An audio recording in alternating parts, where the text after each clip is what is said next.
안녕하세요. 정원태 변호사입니다. 어느 날 갑자기 생활 속에서 만날 수 있는 여러 법적인 문제를 시청자 여러분에게 알려드리겠습니다. 오늘은 그 첫 번째 시간으로 혼인과 이혼이 주제입니다. 먼저 다음의 사례를 보시죠. 저는 경식 씨를 컴퓨터 채팅으로 만났습니다. 경식 씨는 아버지 사망에 따른 상속에 소송비가 필요하다고 하면서 신용카드를 빌려주면 2억여 원을 주겠다고 거짓말하였습니다. 저는 당시 경식 씨에 대하여 상당히 호감을 갖고 있었고 경식 씨가 제게 거짓말을 하리라고는 전혀 생각조차 못하던 터라 경식 씨의 말을 곧이곧대로 믿고 신용카드를 빌려줬습니다. 경식 씨는 제가 필요 없다고 하는데도 굳이 2억 원 지불각서에 대한 인증서까지 작성하였고 저를 안심시키기 위해 결혼하여 돈 문제를 해결하겠다며 혼인신고까지 했습니다. 제 명의카드를 갖고 경식 씨는 5천여만 원 현금 대출을 받아 사용했습니다. 그리고는 얼마 안 있어 연락이 두절됐고 이를 의심한 저는 혼인관계 증명서를 발급받고 나서야 비로소 경식 씨가 이미 다른 사람과 혼인신고를 하였다가 이혼한 사실을 알게 됐습니다. 저는 경식 씨와 동거하지도 않았고 신혼집이나 가재도구도 알아보지 않았습니다. 이 결혼이 유효한가요? 경식 씨에게 형사 책임을 물을 수는 없을까요? 혼인은 장차 부부로서 결합하고자 하는 양 당사자 사이에 자유로운 의사의 합치에 의하여 성립합니다. 양 당사자 사이에 혼인의 합의가 없는 때에는 그 혼인은 무효입니다.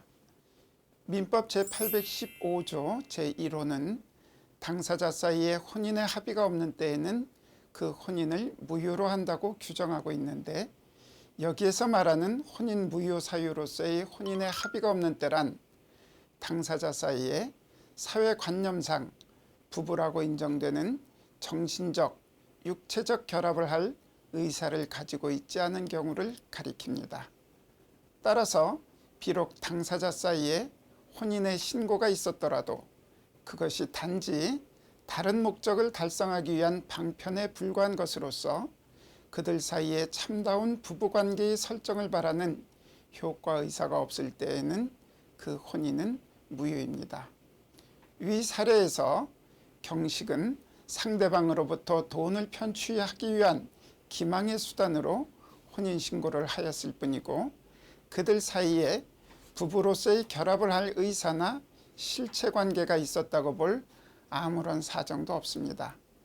따라서 비록 양인 사이에 혼인신고가 되어 있었다고 하더라도 그들 사이의 혼인은 당사자 사이에 혼인의 합의가 없는 때에 해당하여 무효입니다.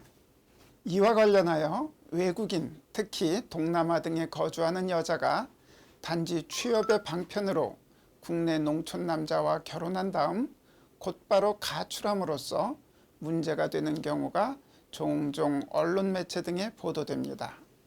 노총각인 기철은 필리핀 국적의 그레이스와 필리핀에서 결혼하고 한국에서 혼인신고를 했습니다. 그 후 기철과 그레이스는 한국에서 1개월 동안 정상적인 부부로 함께 생활했고 그레이스가 가출하기 직전에도 제주도로 함께 여행도 다녀왔습니다. 그런데 그레이스가 갑자기 가출한 다음 연락이 되지 않고 가출 당시 기철에게 가족들을 부양하기 위해 결혼했고 한국에서 돈을 벌어야 한다는 내용의 편지를 남겨두었습니다.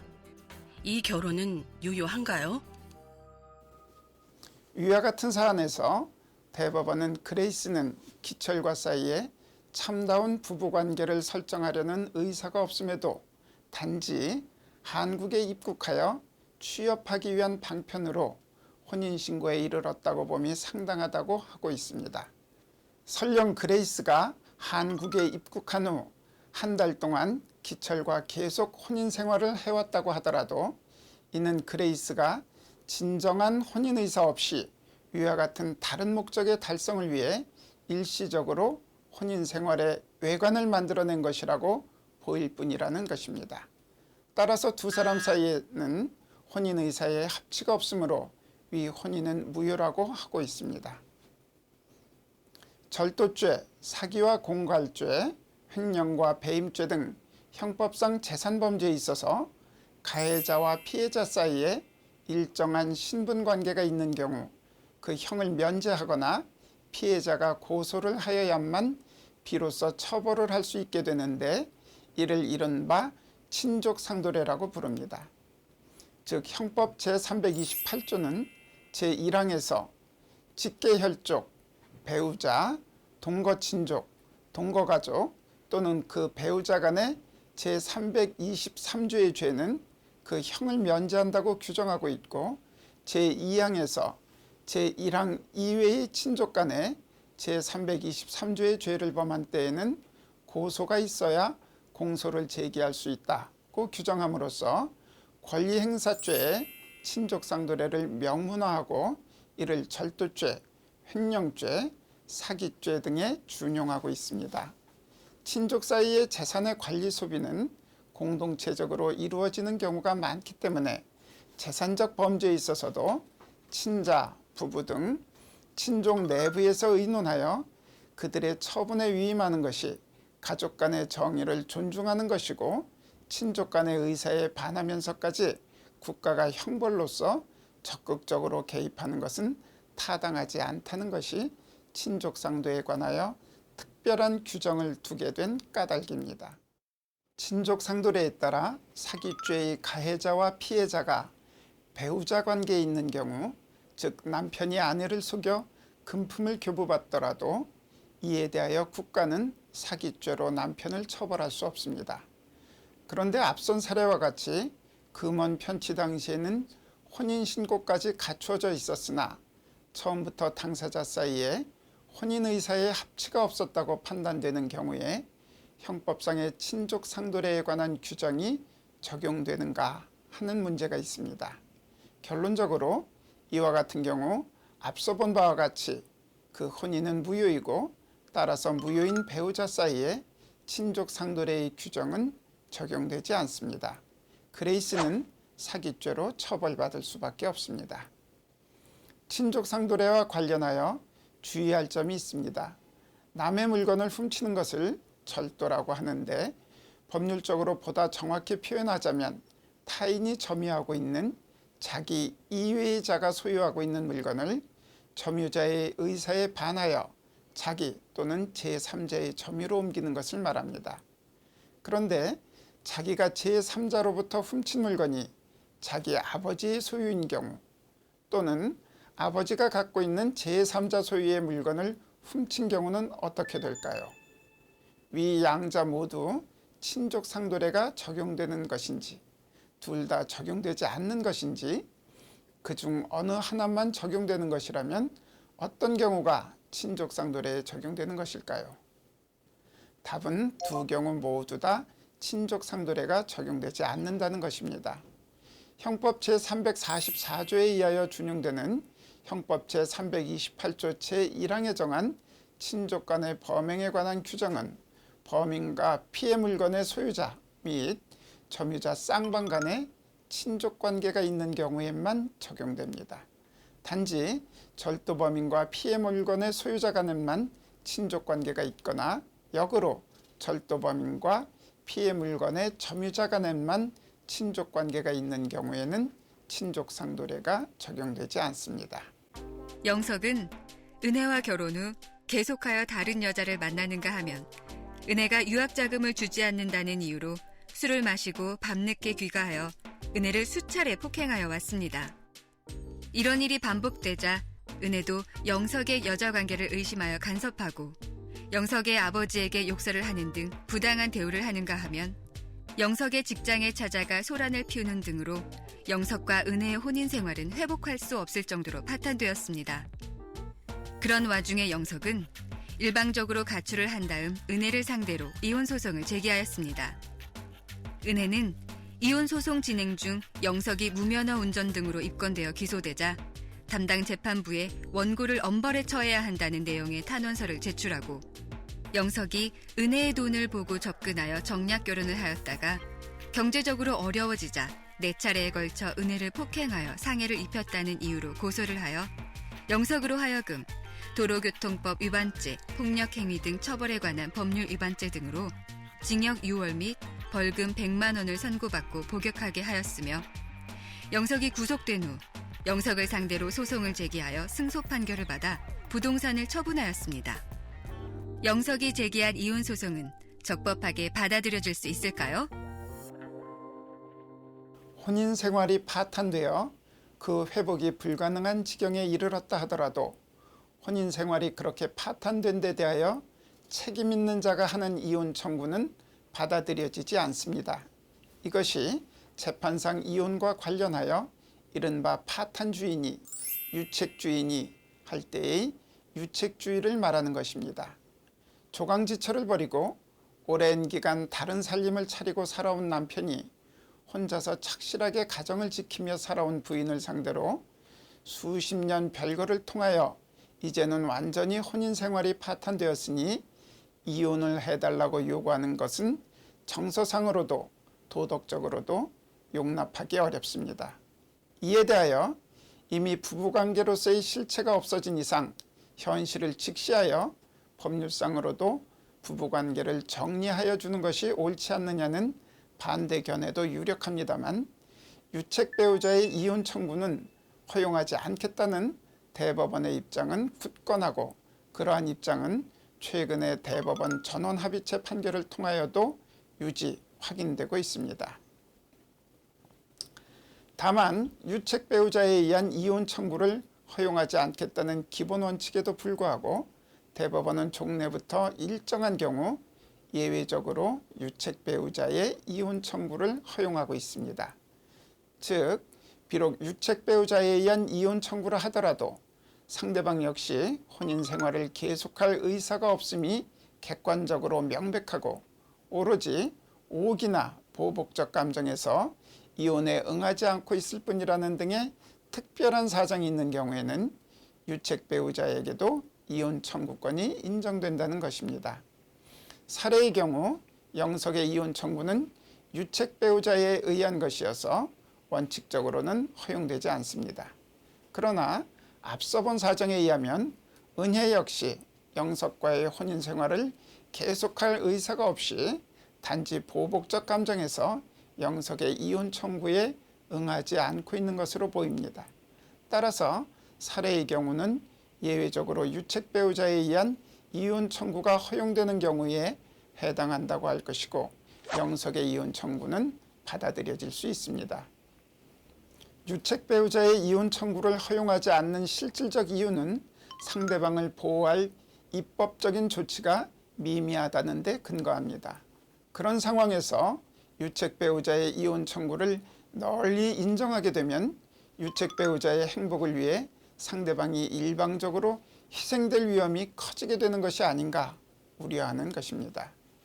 유책 배우자의 이혼 청구와 관련하여 최근의 대법원 판결은 가족과 혼인 생활에 관한 우리 사회의 가치관이 크게 변화하였고 여성의 사회 진출이 대폭 증가하였더라도 우리 사회가 취업, 임금, 자녀 양육 등 사회경제의 모든 영역에서 양성평등이 실현되었다고 보기에는 아직 미흡한 것이 현실이고 우리나라에서 이혼율이 급증하고 이혼에 대한 국민의 인식이 크게 변화한 것이 사실이더라도 이는 역설적으로 혼인과 가정생활에 대한 보호의 필요성이 그만큼 커졌다는 방증이며 유책 배우자의 이혼 청구로 인하여 극심한 정신적 고통을 받거나 생계 유지가 곤란한 경우가 엄연히 존재하는 현실을 외면해서도 아니 될 것이라고 하면서 유책 배우자의 이혼 청구를 허용하는 것은 아직 시기상조라고 함으로써 유책 배우자의 이혼 청구가 허용되지 않음을 분명히 하고 있습니다. 다만 허용의 범위와 관련하여 유책 배우자의 책임이 반드시 이혼 청구를 배척해야 할 정도로 남아있지 아니한 경우에는 그러한 배우자의 이혼 청구는 혼인과 가족제도를 형해화할 우려가 없고 사회의 도덕관, 윤리관에도 반하지 아니한다고 하면서 구체적으로 상대방 배우자도 혼인을 계속할 의사가 없어 일방의 의사에 따른 이혼 내지 축출이혼의 염려가 없는 경우 이혼을 청구하는 배우자의 유책성을 상쇄할 정도로 상대방 배우자 및 자녀에 대한 보호와 배려가 이루어진 경우, 세월의 경과에 따라 혼인 파탄 당시 현저하였던 유책 배우자의 유책성과 상대방 배우자가 받은 정신적 고통이 점차 약화되어 쌍방의 책임의 경중을 엄밀히 따지는 것이 더 이상 무의미할 정도가 된 경우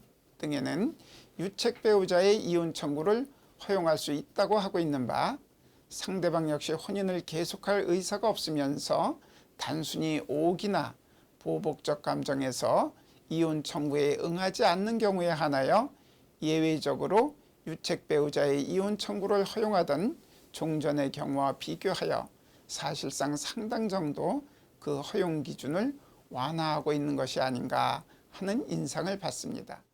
영철과 현숙은 혼인신고를 마치고 부부로 생활하다가 경제적인 문제, 성격 차이 등으로 불화를 겪었습니다. 현숙은 영철로부터 우리는 부부가 아니다 라는 말을 듣고 가출하여 이때부터 별거가 시작되었고, 영철은 그 후 현숙을 설득하려는 별다른 노력 없이 현숙을 비난하면서 지내왔습니다. 결국 현숙은 영철을 상대로 이혼 청구를 제기하여 이혼 판결이 선고되었고, 위 판결은 항소심, 상고심을 거쳐 확정되었습니다. 한편 달수는 영철과 현숙의 이혼 소송 진행 중 등산 모임에서 현숙을 알게 되어 연락을 주고받고 금전거래를 하는 등 친밀하게 지내왔는데, 위 이혼 소송이 항소심 진행 중이었던 어느 날 밤 현숙의 집에서 서로 애무하는 등 신체적 접촉을 가지다가 당시 밖에 있던 영철이 출입문을 두드리는 바람에 그만뒀습니다. 영철은 달수에게 민사상 손해배상을 청구할 수 있을까요? 배우자 있는 자가 간통한 때에는 2년 이하의 징역에 처한다. 그와 상관한 자도 같다. 1953년 형법이 제정되면서부터 있어온 형법 제241조 간통죄 조문입니다. 헌법재판소는 2015년 2월 26일 헌법재판관 7대2의 의견으로 간통죄가 헌법에 위반된다고 판단함으로써 간통죄는 헌법재판소 심판대에 오른 지 5번 만에 마침내 역사 속으로 사라졌습니다. 민법 제826조는 부부는 동거하며 서로 부양하고 협조하여야 하는 의무를 진다고 규정하고 있습니다. 부부는 정신적, 육체적, 경제적으로 결합된 공동체로서 서로 협조하고 보호하여 부부 공동생활로서의 혼인이 유지되도록 상호간에 포괄적으로 협력할 의무를 부담하고 그에 관한 권리를 가지며, 이러한 동거 의무 내지 부부 공동생활 유지 의무의 내용으로서 부부는 부정행위를 하지 아니하여야 하는 성적 성실 의무를 부담합니다. 이러한 부부간의 성적 성실 의무에 대한 형법적 보장 내지 제재가 간통죄 처벌이었는데, 이러한 간통죄에 대한 처벌이 더 이상 불가능하게 된 것입니다. 주의해야 할 것은 간통죄가 폐지되었다고 하여 부부간의 성적 성실 의무에 대한 민사상의 책임마저 소멸한 것이 아니라는 것입니다. 부부의 일방이 부정행위를 한 경우에 이는 민법 제840조에 따라 재판상 이혼 사유가 되고, 부부의 일방은 여전히 그로 인하여 배우자가 입게 된 정신적 고통에 대하여 불법 행위에 의한 손해배상 의무를 부담합니다. 한편 상간자는 상간의 상대방 배우자와 아무런 신분 관계가 없습니다. 부부간임을 전제로 하는 성적 성실 의무를 부담하지 않습니다. 따라서 간통죄가 폐지된 마당에 이와 같이 간통을 한 사람의 배우자가 성적 성실 의무 없는 상간자에게 간통 행위 그 자체를 불법 행위로 하여 손해배상 책임을 물을 수 있는지 하는 의문이 제기됩니다. 그러나 제3자라고 하더라도 타인의 부부 공동생활에 개입하여 그 부부 공동생활의 파탄을 초래하는 등 그 혼인의 본질에 해당하는 부부 공동생활을 방해하지 않아야 함이 마땅합니다. 그럼에도 제3자가 부부의 일방과 부정행위를 함으로써 혼인의 본질에 해당하는 부부 공동생활을 침해하거나 그 유지를 방해하고 그에 대한 배우자로서의 권리를 침해하여 배우자에게 정신적 고통을 가하는 행위는 원칙적으로 불법 행위를 구성한다고 보아야 합니다. 따라서 간통 행위를 한 제3자는 상간자의 상대방에 대하여 그로 말미암은 손해를 배상하여야 합니다. 다만 부부가 장기간 별거하는 등의 사유로 실질적으로 부부 공동생활이 파탄되어 실체가 더 이상 존재하지 아니하게 되고 객관적으로 회복할 수 없는 정도에 이른 경우에는 혼인의 본질에 해당하는 부부 공동생활이 유지되고 있다고 볼 수 없을 것입니다. 따라서 비록 부부가 아직 이혼하지 아니하였지만 실질적으로 부부 공동생활이 파탄되어 회복할 수 없을 정도의 상태에 이르렀다면 제3자가 부부의 일방과 성적인 행위를 하더라도 이를 두고 부부 공동생활을 침해하거나 그 유지를 방해하는 행위라고 할 수 없으므로 불법 행위가 성립한다고 보기 어렵습니다. 살해의 경우 비록 위 애무 행위 당시 제1심 이혼 판결이 확정되지 아니하였다고 하더라도 그러한 행위가 영철과 현숙 사이에 부부 공동생활을 침해하거나 방해하였다고 볼 수 없고 또한 그로 인하여 영철의 부부 공동생활에 관한 권리가 침해되는 손해가 생긴다고 할 수도 없으므로 영철이 달수를 상대로 불법 행위에 기한 손해배상 청구를 할 수 없습니다. 민수와 은경은 사실혼 관계를 유지하여 오다가 민수가 은경과 다툼 끝에 집을 나간 이후 사실혼 관계 해소와 재산 분할 등을 논의하였습니다. 은경은 민수에게 소송을 할 것이다 라고 말하고 법원에 민수 소유 아파트의 재산 분할을 원인으로 한 처분 금지 가처분 신청을 하여 법원으로부터 결정을 받았습니다. 그러나 민수는 이미 해당 아파트를 담보로 10억 원을 대출받은 후 그중 2억 원을 대출금 상환에 사용하고 나머지 8억 원을 이름을 알 수 없는 사람 명의의 계좌로 입금한 후 회사 자금 및 전세 보증금 등으로 사용하였고 민수 스스로도 타인 명의의 계좌로 위 돈을 입금한 이유가 은경의 강제 집행을 피하기 위함이었다고 진술하고 있습니다. 민수의 행위는 적법할까요? 우리 혼인법은 혼인에 관하여 신고를 요건으로 하는 법정주의를 채택하고 있습니다. 따라서 아무리 결혼식을 올리고 부부관계를 갖추고 그 사이에 자녀까지 출산하였다고 하더라도 혼인신고를 하지 않았다면 이러한 관계는 법률이 정하는 정식의 혼인관계로서 인정받지 못합니다. 사실혼이라는 것은 이와 같이 부부관계로서의 다른 모든 실질을 갖추고 있으나 다만 혼인신고를 하지 않은 상태여서 법적으로 유효한 부부관계로 성립하지 않은 혼인상태를 말합니다. 부부의 일방은 이혼 시 상대방에 대하여 혼인생활 계속 중 형성된 재산에 대하여 자신의 기여분에 따른 부분을 분할하여 이전하여 줄 것을 청구할 수 있습니다. 혼인관계 파탄에 책임이 있는지 여부에 따라 그 인정 여부가 결정되는 위자료와는 달리 혼인 파탄의 책임과 무관하게 인정되는 권리로서 부부관계의 존속기간, 재산 형성의 형태와 규모 등에 따라 차이는 있으나 실무적으로는 특별한 사정이 없는 한 부부의 각 기여분을 50%로 보는 데서 출발하여 구체적으로 그 몫을 조정하게 됩니다. 사실혼은 엄밀한 관계에서 법적인 혼인관계가 아닙니다. 그러나 혼인신고가 되어 있지 않을 뿐 부부관계라는 실질에 있어서는 일반의 혼인관계와 다를 바가 없으므로 법은 사안에 따라 사실혼 관계에 있는 당사자를 법정의 부부관계와 다를 바 없이 보호하고 있습니다. 이혼에 있어 부부 일방에 인정되는 재산분할 청구 역시 그와 같이 사실혼 관계가 보호되는 분야입니다. 사실혼 관계에 있는 배우자라도 이혼 시에는 상대방에 대하여 재산의 분할을 청구할 수 있습니다. 한편 강제 집행을 면할 목적으로 재산을 숨기거나 허위로 양도하면 강제 집행 면탈죄로 처벌받게 됩니다.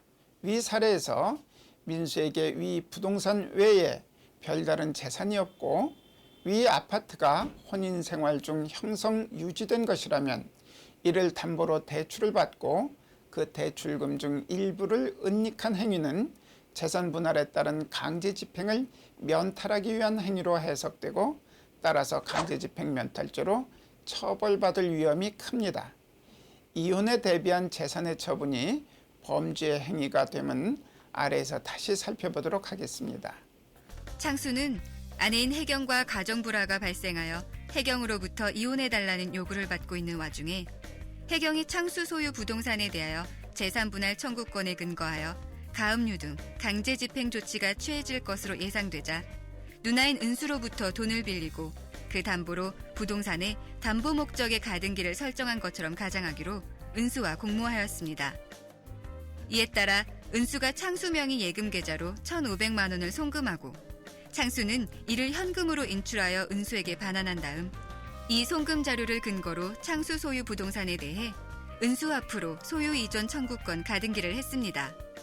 창수의 행위는 처벌받는 행위인가요?